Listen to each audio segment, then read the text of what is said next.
international, l'arbitrage qui met en cause des intérêts du commerce international au terme de l'article 1492 du Code de procédure civile.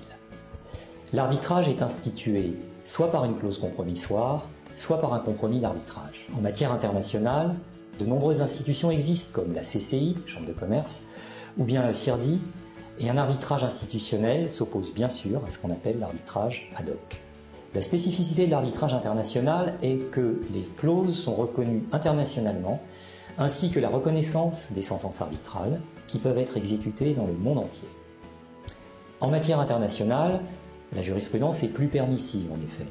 La Cour de cassation permet l'introduction d'une clause compromissoire dans un contrat de consommation, ce qui est évidemment impossible en droit interne.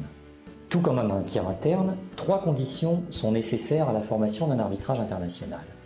La capacité, le consentement et le pouvoir de compromettre.